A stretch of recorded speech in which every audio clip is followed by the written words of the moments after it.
Hi there, Lindsay here, the Frugal Crafter. This is a video that I've wanted to make for probably about 6 months, but I didn't have my thoughts in order well enough. And then I had a moment of clarity. I started writing all my notes on my phone the other day, and I was like, okay, this is exactly what I want to say.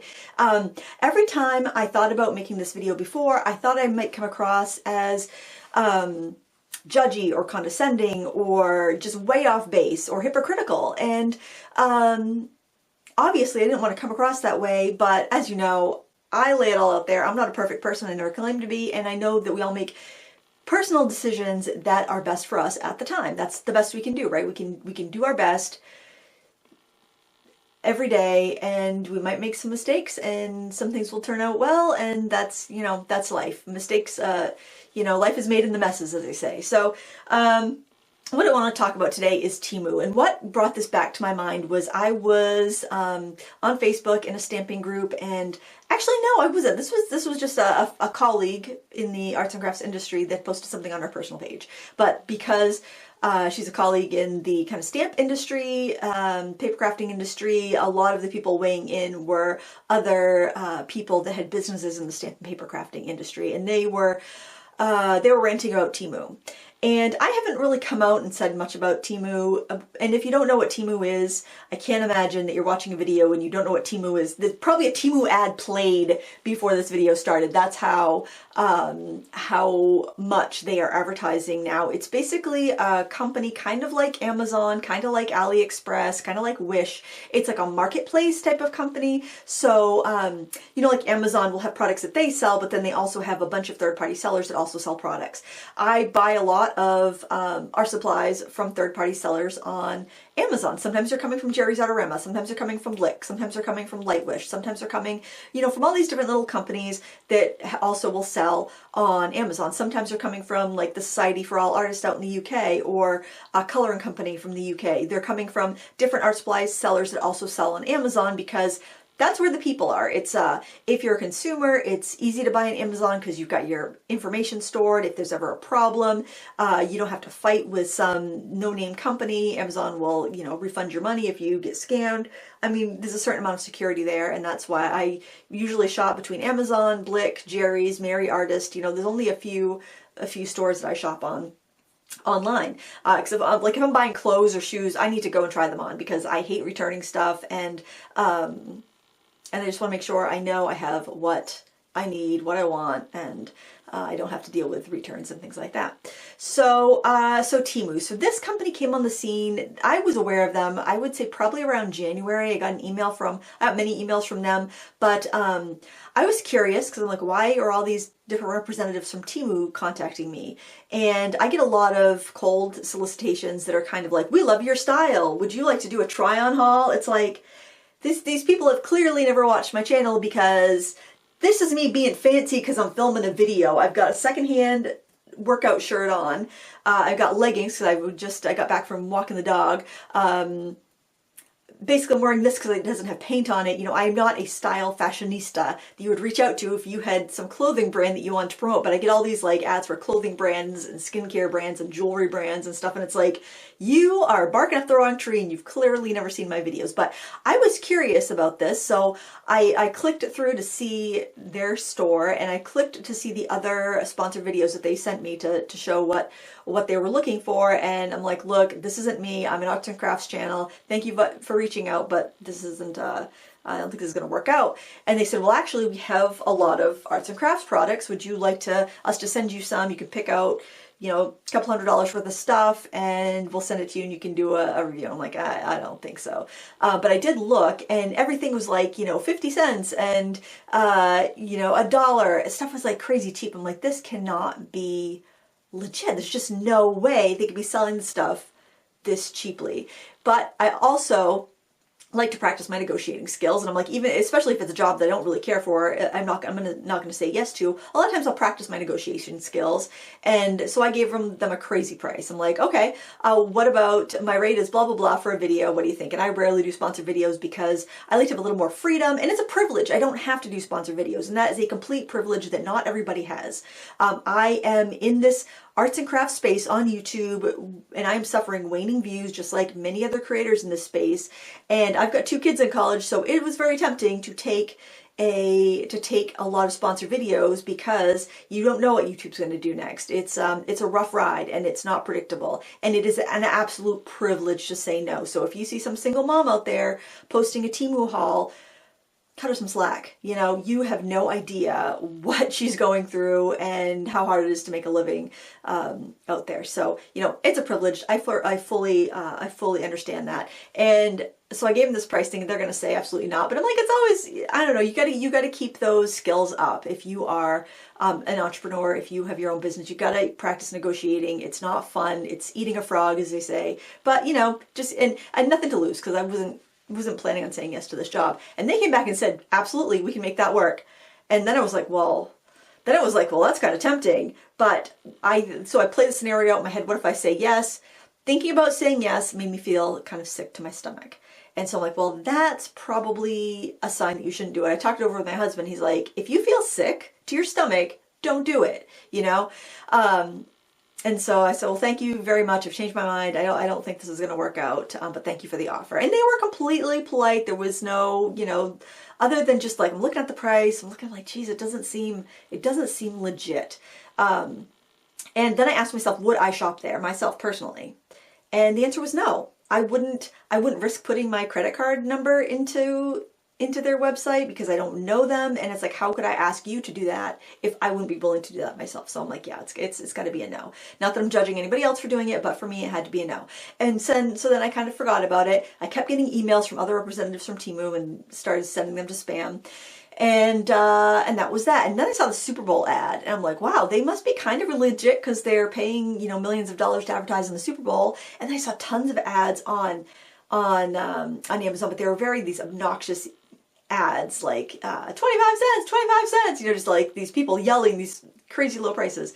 I'm like, that's off-putting, but whatever. I mean, they're a business, they're advertising, that's their thing. And then I started hearing rumors that they're going to steal your information if you download the app, and all of that. I mean, like, I don't have TikTok because, like, I'm kind of a better safe than sorry type person when it comes to that sort of thing. So I'm probably a little bit overly cautious. Not to say that you should be, or you have your life, but you know, I thought this was very interesting. This company comes out of nowhere. They're obviously selling stuff for cheaper than what it can be produced for. What's going on? This is interesting. So I'm kind of keeping my eyes open to this. And then I'm starting to see all of these YouTubers doing TEMU hauls. And so I'm wondering, have these guys all been reached out by TEMU and they're unloading free stuff? Did they actually buy this stuff? A lot of them had links in their description to save 30% off your first order. I'm like, how could you save 30% off that is so cheap as it is? So it caught my attention. And then I was seeing that these TEMU hauls were getting crazy amounts of views. Like, channels that hardly had any views on their videos before were getting thousands of views on these TEMU hauls. Channels like really small channels. And I was like, wow, so no wonder people are doing TEMU hauls, because it's bringing in new eyeballs and traffic into a space that's been having a hard time getting views. So again, interested. Around the same time, though, I am noticing an uproar in the stamping groups that I'm a part of. And people are saying that they are seeing their designs. Other card makers that are on design teams are seeing their designs posted on TEMU to advertise products that are not from the original seller. So what's happening is that, and there's a couple different ways counterfeits happen coming from China. There's not very strict laws. I don't think there's any laws against IP theft and counterfeiting and piracy and whatnot over in China. If there are laws, I don't know what they are. They're very lax, or maybe enforcement's very lax. But anyway, so what happens is a stamp set gets popular in the United States. People are buying it. It's being advertised. Design team members are promoting it. And then us general customers buy the stuff, and then the product is retired, then a new product comes out. And that's kind of been this and I call it kind of the fast fashion cycle of stamping, which is kind of why I think I haven't liked stamping as much the last couple of years, just because that has just been ramped up and ramped up and ramped up so much. But these companies in China have been taking the designs off the American companies' websites and the European companies' websites, places that really have a hardy, robust stamping community, and they've been manufacturing the stamp and die sets out of silicone rather than photopolymer. And I mean, it should be steel either way, the dies, I don't know the quality difference, but they've been manufacturing the stamp and die sets, but instead of them costing like $30 to $50 as they would from a Western company, they're costing like $6 to $10, like super cheap for a stamp and matching die set. Now these sets are generally smaller in size. You know, they're not going to stamp quite as well because they're silicone versus photopolymer, but a lot of people have been going crazy about these on YouTube. They're like, why would I spend $50 on this? I just bought this for $10, and they'll use it and it works. And you know, I think that for the cost reduction, people aren't minding the lesser quality of them. And I started to hear these stamp companies talking about this. I'm like, oh my gosh, that's awful. But then again, I see this on Amazon all the time. I see, like, if you look on like the today's deals in the arts, crafts, and sewing department on Amazon, you're going to see that there will be a handful of Stampin' Up! Stamp sets and dies that are being sold for like $12 instead of like the $50 that they would cost in the Stampin' Up! Catalog. And so I'm like, this is happening on Amazon too. This is all everywhere. Why is nobody causing a stink about Amazon, but they're causing this big stink about TEMU? And TEMU's even cheaper than Amazon. So I'm like, why? This is interesting. So again, I'm always interested in the zeitgeist of arts and crafts online and what people are fired up about. And I'm kind of a business-minded person. I'm always interested about how these businesses make it, how these businesses survive. It's like, wow, that's a very specialty store. How does that survive? Anytime I see a boutique surviving in like a brick and mortar store, I'm always curious, like, how are they doing it? What is the X factor there? What do they have that's bringing enough people back that they can stay afloat? So I find it very interesting, and I found stamping in general very interesting for the past 10 years or so, because it seems like there's been more and more companies coming out with more and more releases, and I'm getting this feeling of burnout from the consumers, like for what I hear from viewers.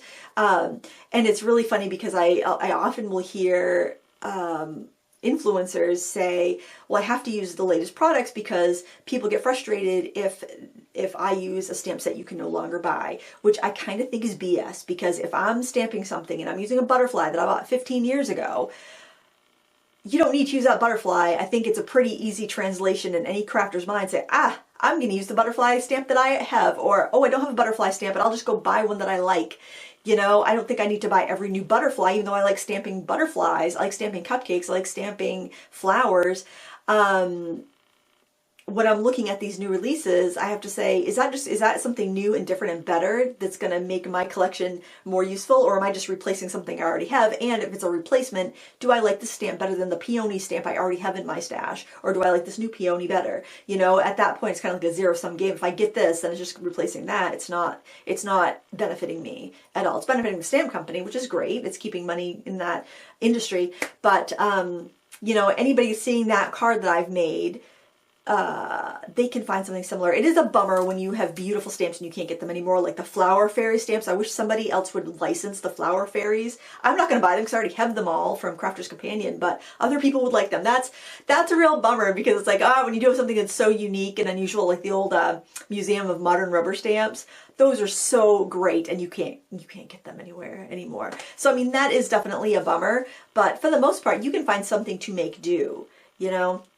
And I still love seeing people use those old things. I love it when there's a channel called Stampscapes. They'll take an old catalog or an old Rubber Stamp Madness magazine, and they'll flip through it. And I just love it. Love seeing those ads for those old things. Even though I can't buy them anymore and I kind of miss them, it's like, oh, it's just kind of fun to see them. So anyways, I kind of think it's BS. But then again, part of this hobby, part of the crafting hobby, is heavily dependent on consumables and product. A lot of things are even more heavy on product than skill. So if you buy all of these products, you will make a card that looks like the person showing you how to on YouTube. Whereas if you're watching a painting tutorial, you can use any brand of paints and you can come up with something. You're going to learn the skills, so you can come up with it. So it's just a completely different industry, different mindset. I'm not saying one's better or worse. That's what it is. That's how it is. But I mean, like if I'm making a card tutorial or I'm doing a card thing, I want to kind of throw everything at it. I don't want to care what brands are making this or that. I want people to be able to like pull from what they have in their stash to put together. So I am not your, I don't know, I'm not like a modern card maker. I guess I'm pretty antiquated. I don't use a stamp platform. I don't use a lot of the modern tools. Not to say they don't have plenty of stuff. I have plenty of stuff, as you know. I have plenty of supplies. I have plenty of newer supplies. I'm not like allergic to buying fun new things for the craft room, and I'm not judging anybody else for how much they buy or what. But boy, this is going to be on a tangent. I'm just gonna say that right now, because I'm not necessarily saying that you shouldn't shop at Temu. I'm just saying that I'm going to tell you why I don't, and why you might not want to, and why you might want to, and then I'm going to leave it to you to make your own decision, because what's right for me isn't necessarily right for you. And yeah, and I think anybody that gets on YouTube and starts judging people, and I see this because the moment somebody starts saying you shouldn't do this, shame on you, that makes me that makes me switch off. I'm like, I do not want to hear what you have to say now. You're judging me, but without knowing me, and you're writing a prescription, and that's not cool. That's not what I want to do here, and there might be something that's worth it for you to buy there, and that's not my place. It's funny though, I have seen some TEMU hauls where I've loved what they had, so I found it on Amazon, because it's like there were these little vintage lady stickers, vintage fashion stickers. It was like vintage clip art of like pattern ladies and stuff. And like, that is so cute. I found it on Amazon, and there were like 10 different sellers selling them on Amazon.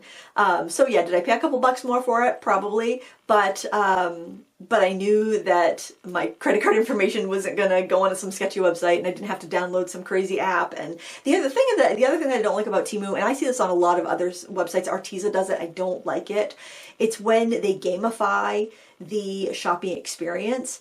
And I don't like that. That turns me right off, because I tend to be kind of an impulsive person, and I don't like being exploited, and I feel like that exploits anybody that has any sort of addictive behavior. So when you click on a link, and it's probably happened when you've clicked on one of my affiliate, if you clicked over a link to Arteza, if you clicked a link to probably other websites, because I don't know what they do for promotions on their websites, things change, but like when you go to Arteza, like a spinning wheel comes up, and it's like, click for your chance for a discount, you know, and it's fairly innocent. I mean, you're just maybe getting a little coupon code. It's making it fun, it's gamifying it, but I don't like that. For me, I find that gimmicky, and if you think, oh, well, I wasn't really going to shop, but that's 40% off, I guess I will buy. I just feel like it's kind of I don't know, it's not that bad, but I don't know, I just, obviously they want you, if they've got you there, they want you to buy, but I don't know, I just find that kind of like, it lights up a certain area in your brain that, like that dopamine center, that pleasure center, and it makes you more likely to buy something that if you were in your rational mind, you wouldn't. I guess that's it. I mean, coupons can work the same way, but if you're printing out a coupon, or you're screenshotting a coupon, or you're getting one in the mail, then you have to physically go to a store, and you know, that relies a lot more friction and consideration. But seeing that kind of like pop up on your screen, I feel like is just so, I don't know, too instant gratification-y. And this also brings up something else, which kind of, this is going to just be a brief side note. Some of these companies that are saying, oh, that's so unfair, Temu is so unfair to us, they're stealing our designs. A couple of these companies that I've seen complain about this do the same thing to their affiliates by meaning, and I don't link to these companies anymore because I think it's really, really cheesy. So let's say I'm an affiliate for a company, a stamp company or stamp store, and I see they have a product in stock that, like those Gansai Tambi Art Nouveau watercolors. I bought mine on Amazon, got a great price, but they kept going out of stock, and I saw a couple other online stores had them. One was a big crafting store, and they were a few bucks more, but I'm like, well, people want these, I'll link to those too, that way if they go out of stock, then they can find them there. You click on that affiliate link, and a pop-up comes up that says, enter your email, join our email list, and save 10% on your order. If you do that, and you go to your email, and you get your email, and you click on the continue shopping on your email, they use their affiliate link to wipe out the original affiliates, the influencer's affiliate link to the store. So any money that that I or any other influencer would have made, I hate that word, by the way, I think everybody does, on that sale is now going back to the company. So it makes it so that, so say you watch a video from Jennifer McGuire and you're super inspired by her project, like I'm going to order that stamp set, and you click, and then a pop-up ad comes up asking you to join their email list for a sale. That's basically stealing the commission away from that designer. And I think that's wrong, because it's okay, another brief aside, I do feel like the stamping industry takes advantage of people, of stampers. They offer them affiliate deals to, and anybody can join an affiliate program, but they're often, but it's like 3 to 5% generally.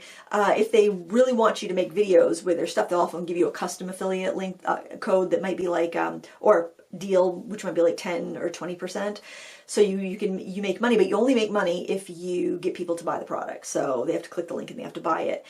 First of all, the only people that can really take advantage of working a career like this are people that have either another full-time job, they're making enough money off that they can rely on that, because it takes a lot of time and money to make videos. And I'm not claiming, oh, poor me, I'm a YouTuber, because I certainly am not. I'm just saying that that if you are someone that is very passionate and creative and would love to make a living in this industry, it is very difficult to do it with these affiliate schemes. And then on top of that, because I mean, you might spend 10 hours making a video and you're paid nothing for that video unless people buy the product. So you've got to hope that the store has enough in stock that that it doesn't sell out in 5 minutes, and you can actually make that money back that you've invested in time in that product. And you kind of also have to have a spouse that is making a good enough income, that you have health insurance and that you have your basic needs met in case, the company sells out, or like they don't order enough, or they do a cookie washing situation where the pop-up ad comes up, people click out to get a code and come back, and then wipes away your affiliate money. So I know it's kind of in the weeds, and it's not really the topic of this video, but I did want to mention that, because if I click on somebody's link to buy something and that comes up, and I want to get the deal, I just make sure I go back to their video and I click back in and I type in the code so they don't lose the money. So a little fun fact there. But yeah, so anyways, I'm just saying, I see these companies, these big stamp companies, not all of them, mind you, but a couple of them, doing that to their affiliates and their designers, cheating them out of their deserved earnings. And I could say this from the sidelines because I don't rely on affiliate earnings for my livelihood, especially from these stamp companies. So I can kind of I don't have skin in the game. So I can say this. A lot of people can't say this because they don't want to tick off a company and get kicked out of an affiliate program. But I see that and it's like, wow, that's pretty rich for you to be judging somebody from shopping at another website when you will do that to the people that you claim to support and want to have succeed. So that's just a brief aside. But anyway, getting back to what I saw online was a lot of stamp companies complaining about TEMU, a lot of designers saying, oh, I would never shop there, never shop there. There's a lot of virtue signaling going on in these groups. And these very judgy comments, and then then I read the comments of these videos of these hauls, and what I'm seeing is a lot of people saying that I cannot afford to shop from these big companies. It's highway robbery, so I'm definitely going to go over there and buy that. Kind of feeling like they're rebelling against the prices from these companies, and they're shopping at TEMU because of that. And they're specifically looking for the knockoffs of the big companies over on TEMU. So buying something because it's cheaper on TEMU, I don't necessarily think is a problem. But if you're specifically looking and buying counterfeit products on TEMU, I think that's where the issue lies. But clearly a lot of people have no problem, have no issue with it. One thing I saw that really, that just shocked me, and this is an expensive product, and I'm not going to say it's not, but one of my favorite things, and this is something I wouldn't have bought because it's expensive, but I received it as a gift, and I use it every day, and which is a great thing for a gift. It's my paint puck. And I saw in a TEMU haul, somebody had a paint puck for $12, and I'm like, these are like $30. Which is, it's expensive. It's a custom thing. Not many people are going to buy them. It's for a very specific market. I mean, you can buy a makeup brush cleaner and stick it in the bottom of a jar and call it a day, and that's going to work just fine. It doesn't take money out of their pockets because you were never going to buy this. But it was identical, not a similar idea. It was identical. And I'm like, how can they get away with that? That just seems so wrong. And of course, now I know by saying that, I'm probably just encouraging you to look for that. So, I mean, that's the other thing. By complaining about TEMU, I think a lot of these designers on these boards and a lot of these stamp companies are actually sending people over there because they otherwise wouldn't have even known that they could find counterfeit products over there. So that's a whole other problem. But I mean, like that really bothered me because it's like, that is the original paint puck. I believe it's a made in the USA product. It is a small business. It's a great invention. It saves my brushes. I use it every day. For me, it would be worth the price just because of the cost per use. And that's something else that I want to get into is cost per use and why I think you might not want to shop. Or you might not want to buy these bargain basement products. For one, it's like I use that every day. I've had it for a couple years. I had it for about 3 years. That's 365. I paint pretty much every day. You know, if you were to divide the cost of like, say it was $30 and you use it every day, that's, what, 10 cents? 10 cents a day? You use it for, wait, let's see. If it was $30 and you used it for 365 days, maybe that's a penny. I don't know. Oh my gosh, I'm bad at math. But you know, it works out to being like not even a penny of use for the amount of years I've had that, the amount that I use it. And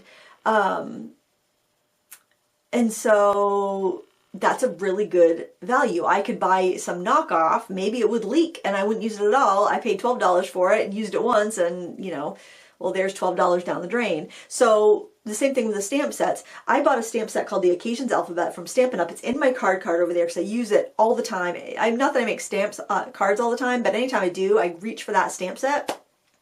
I paid $30 for it, and I thought long and hard before I bought that stamp set. And I think I waited till Celebration so I could buy that and a couple other things and then get some free Celebration sets. But it's like, I really thought, am I going to use it?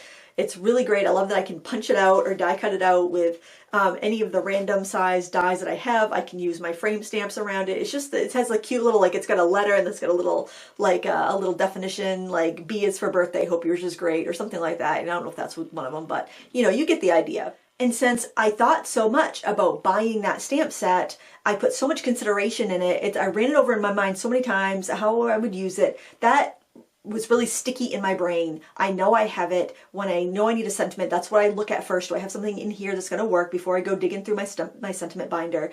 And it has cost per use. I mean, that's probably, you know, 10 cents a use. If you use it 30 times, it would have been $1 a use. I've probably used it 300 times. So that'd be 10 cents a use. I don't know. 1 cent, I don't know. But the cost per use is low. A few years ago when the Joann's had those dollar stamps from Inky Dinky Doo. Do you remember those little $1 stamps? And Hampton Arts, I think, did them. I swear I bought every design they had.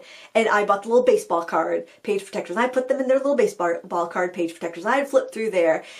And I hardly used any of those stupid dollar stamp sets. First of all, many of them were kind of greasy and they didn't stamp very well. And the sentiments were so small, they didn't really show up on the card very well, and they didn't stamp that great because they were silicone. And I ended up giving away all but like maybe 12 of them just because like I didn't have much in stamps for like Valentine's Day or St. Patrick's Day. And there were a couple like shamrocks that I liked and Easter eggs that I liked. And like there was a big love stamp that I liked. So, I mean, I did keep some of them, but because I only paid $1 for them, I kind of forgot I had them. And I realized that they weren't that great. The designs weren't that great on them. And because I didn't really put a lot of thought into them, I was like, oh yeah, it's only $1, I'll grab it.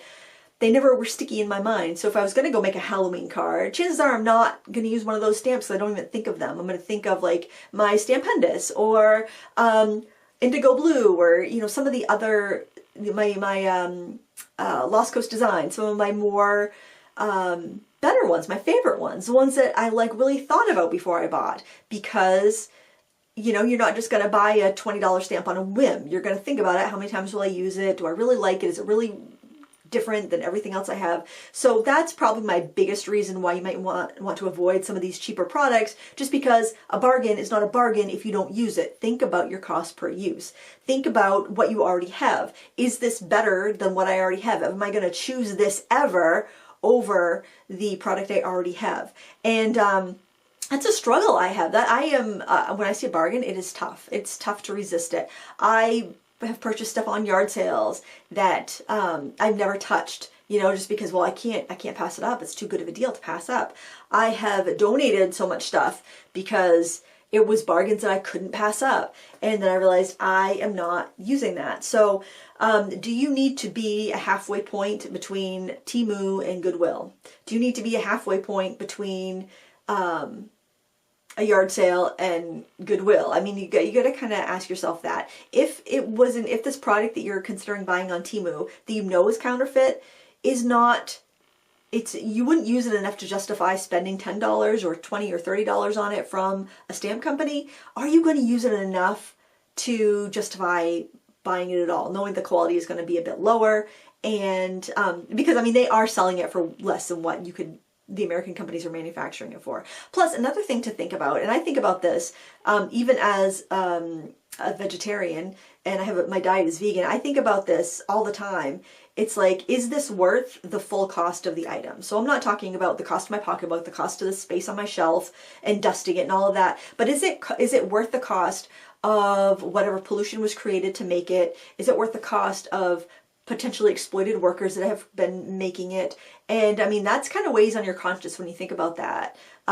Granted, I know people need to have jobs in all of the countries, but I don't know, you have to kind of think about like what's the true cost of buying this. And the same as like fast fashion, and TEMU sells fast fashion. And you're probably thinking, well, Lindsay, what does it matter if I buy a dress on TEMU, or I buy a dress on Shein, or I buy a dress at Target, or I buy a dress at Walmart, or I buy a dress at JCPenney? It's all made in China or Vietnam, one of these countries that does not have great worker protections. What's it matter? You know, if it's made over there, what's it matter if I spend $3 on this shirt on TEMU or Shein, or I spend $20 on this shirt at JCPenney's? It's all coming from China. And honestly, probably doesn't matter that much whether you're spending $10 at Shein or TEMU, or you're spending $10 at JC, or you're spending $30 for the same thing at JCPenney. The big difference would be is that there is a bit of a trade discrepancy here, and the reason is, so if you are Dollar Tree or your Hobby Lobby or your Michaels or your JCPenney or your Target, your Walmart, and you are importing a bunch of clothing to go to your stores, you're importing a bunch of towels or knickknacks or whatever it is you're selling, craft supplies, you're importing those products to be sold at your stores, you are subject to tariffs that and customs inspections and all of that as the items are coming in. I would think that you may have higher standards as far as like having your goods inspected to make sure they're safe, because they're going to go on your shelves, and of course you don't want to be sued, you don't want anyone to get sick from the products. If you're running one of these huge companies, even if you're running a small company, you wouldn't want anyone to get sick from your stuff. But if you are ordering from TEMU, the stuff is shipped directly to you from China, even though TEMU says it's a Boston-based company. I think its parent company is a Chinese company, and the stuff is being shipped directly from China. If these shipments that are coming into you are under $800, I mean, could you even spend $800 on one of these sites? I think you would buy the entire site if you spend $800. I mean, that's how cheap the stuff is on there. You don't have to pay the customs. I don't even know if your packages are even stopped in customs. You don't have to pay the tariffs that these stores have to pay. So that's the reason why you're getting it so much cheaper than what you can pay at the store. Plus, the store has to account for marketing, has to account for their employees, has to account for the overhead of the store. They have a lot more expenses, so that's why it is more expensive for essentially the same thing if you buy it at Walmart or at Amazon, or if you buy it from TEMU. Of course, it's going to be cheaper on Amazon. There's no storefronts, and it's going to be more if you're buying it from a brick and mortar store, because they just have higher overhead, and you like to hope that they are paying their workers a reasonable amount, and providing health insurance, providing all of the things that we enjoy as people that live in our communities, in our societies. So by spending more, even at a Dollar Tree or a Walmart or a Michaels, you are providing jobs that are paying better than the jobs that are had over in different Asian countries. So, I mean, you got to ask, is it worth it for you? Is it worth spending a little bit more, even though you're buying this Chinese product, which has probably had some sketchy points of origin from a brick and mortar store, if it means that there are jobs for people in your community? for me, I mean, yeah, I'd pay a little bit more for that. I mean, honestly, I would hate to think that anybody was exploited on the route for me to get my product, but everything we consume has a cost. Even like I'm eating a salad for lunch, there's a cost. Those plants died because I'm eating a salad. Those, you know, there are people that worked in the fields. Hopefully they were paid well. But I mean, like, I'm not growing my own vegetables. I'm relying on labor, and I'm hoping that they are paid fairly. But at the end of the day, I am consuming something, and there was a cost more than what I paid for these vegetables. There's always a cost. Anytime we consume something, we're consuming at the expense of something else or someone else. So that's just something to keep in mind. And you can, you know, I think we're on the spectrum, and we have to do what's best for us wherever we are. And when I see people make snap judgments about other people, I have a problem with that, because when you point the finger, you got three pointing back at you. I was having a conversation with a neighbor, and she was just making some really judgmental comments about people who eat fast food. And I said, you know, or people who let their children have fast food. And I said, you know, if you are a single parent, or you are in a two-parent household, both parents are working all day, you just got home from a shift at 6 p.m., you just picked your kids up from daycare, and you got to get dinner on the table, are you going to spend another hour cooking to make food, healthy food that your kids might not even like or eat? Or are you going to just pull through a drive-through and grab something so you can sit down with your family and eat, and then have time to read your kids a story? I mean, everything is a cost-benefit analysis. And time is money. You know, if you're exhausted from getting home from work, two parents are working, or maybe you're a single parent, is it the worst thing in the world for you to swing through a drive-thru once in a while, bring home dinner so that you can relax with your family, and then read them a story before bed? I don't think that's the end of the world. I don't think that's terrible. You'll have people that are putting other parents down because they gave their kids instant rice instead of slow cooked brown rice, or they did this or that. But you can't judge other people with your situation. I work from home. I always could have dinner on the table at 5 o'clock when my husband got home from work and the kids got home from school, because I could work another couple hours in the evening if I needed to, and I usually did. But if you are working at a job by an employer where you have to be there between the hours of 8 a.m. and 5 p.m., you don't have that luxury. And you've got to make compromises along the way. And there's nothing wrong with that. We all do the best that we can. And when I see people judging and virtue signaling and saying, well, I would never do that, and I would never do that, and it's like, you don't know what you would do because you're not in that person's situation. If you want to give your children, or you want to have a creative outlet and you just don't have the money to spend at certain stores, and you're going to buy this set of watercolors from AliExpress because they have the set you want and it's affordable and it meets your needs, then go for it. In fact, I'm less skeptical of that, because like I said, it's like Amazon. These other stores like TEMU, AliExpress, Wish, they're like Amazon. There's many different sellers. Some are going to be legit and some are going to be not legit. And some of the sellers that are on Amazon are also on these other platforms. Like, I happen to really enjoy Paul Rubens products, and they sell on all the different platforms, and the prices really aren't that much different between all the different platforms. And I find you're getting quality, you're getting good customer service. I have never had a problem with them. And so why would I not, if I want to shop at AliExpress, why would I not shop in their AliExpress shop? Just like Anstel Stationery, they're a shop that's on AliExpress. They have great ratings. I know, full disclosure, I have not purchased anything from AliExpress or Wish or Temu. Like I said, I'm kind of a creature of habit. But if I was going to, I wouldn't hesitate from buying from Paul Rubens or Anstel Stationery or any of those sites that they're sellers. They're selling on there, just like some people sell on Etsy and some people sell on Amazon. I don't think we can paint the whole thing with the same brush either. I don't think this is evil does anybody any good. Would I download an app on my phone? Probably not. If I was going to shop on one of these sites, I would use a prepaid Visa card, and I would go on there and use it up in that sale. That way, if anything happened to the numbers, I've used it up and I'm not, sacrificing my bank account. But that's just me. I am overly cautious.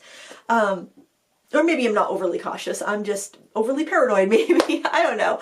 But I certainly wouldn't judge anybody else for doing it. In fact, I really like watching these reviews from a fellow YouTube creator, Becca Hilburn. She buys the cutest palettes on AliExpress and the craziest brands of watercolors that they're so interesting. I find them so interesting, and I would be, if I was going to buy on AliExpress, I would go find those stores that she shops at, because she does her research and makes sure she's shopping at legit stores.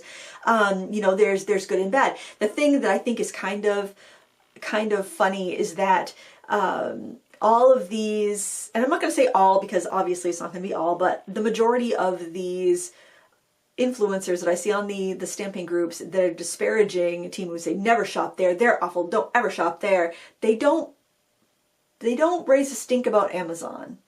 And I feel like Amazon is just a slightly more reputable cousin to stores like TEMU and AliExpress. There are so many counterfeits on Amazon. So the only reason I could think they don't cause a stink about Amazon is because Amazon has an affiliate program. And hey, I am an Amazon associate. I think it's actually a wonderful affiliate program, because I'm able to share things that I use, and I shop there, so I feel comfortable recommending them. I've never had a problem with a return. You know, as much as I would, you know, it's a double-edged sword, you know. It's like on one hand, it's kind of like, oh, if I can shop at Blick or Jerry's, if I have enough to hit minimum shipping, then I will shop there. But, you know, if I just need a couple things, I need to order textbooks to be delivered to my kid at college, I need to, you know, it's just so convenient, and I trust shopping there. You know, is it the most ethical shop in the world? No, but, you know, the security and convenience that I feel, you know, I don't have any qualms using buying a product there, using it, and if it's good, recommending it to people. If it's bad, I won't recommend it. And you know, there's been certain issues with different sellers scamming the reviews and stuff like that, so it's not perfect, but I don't have any issues with it because of that. But I think the real reason you don't hear a lot of people disparaging of Amazon is because they have an affiliate program, and it's pretty lucrative. Now, it doesn't pay a lot. So if I find some major brands do sell on Amazon, like Waffle Flour offers their stamps on Amazon, which is great because it's so easy to link. It's also very easy as somebody who creates content online to link to Amazon versus any of these other stores. These other stores, it's like you've got to find a link to the product, then you've got to go to like a third-party thing like Share a Sale, and you got to put it in there, you got to generate a link. It's so many steps. Amazon makes it so easy. You don't make as much per sale on Amazon, but if you order a watercolor set that I've recommended, and then you buy a refrigerator, or you buy your groceries, or you buy textbooks for your kid is in college, those, you know, you buy that all in one go, then I can earn a commission off all those other things too. So it does make it very lucrative for us YouTube creators. So, I mean, I'll tell you how the sausage is made. I don't say I've got nothing to lose, because, you know, it is a nice source of income, but you guys have the right to know how people make their living online. And that's one of the ways that's one of my income streams. It's not my main income stream, but it's, you know, it's nice. It's nice. And it makes it worth doing days of research on a watercolor set to tell you if it's good or not. It's a real bummer when it's a stinker though, because it's like, I've spent all week on this and this product sucks, and I gotta tell everybody it sucks. But in the long run, I think it comes back, because then you can trust that I tell you the truth. But anyway, where are we going? Oh, so anyways, I think that's why we don't hear the same level of finger wagging about Amazon, because people are making the money from Amazon. So they don't want to cut off their hand. They don't want to, you know, they don't want to lose that money source. And I don't blame them. But if you're going to stand on your soapbox and berate these other companies without acknowledging the fact that it happens here too, and we potentially benefit from it, is a little disingenuous. So I think that's why we don't hear the influencers complaining about Amazon. So I'm just going to look through my list here. And and also I think one of the reasons that the influencers are really bashing TEMU, obviously you wouldn't just create a stamping channel just because you want to make money. That would be a very poor business decision. You usually love stamping, and it's a way for you to make some of your money back. I get that. Nothing wrong with that. They obviously want their favorite companies to stay in business. Even if I'm not purchasing from these companies, I don't wish them ill. I want them to do well.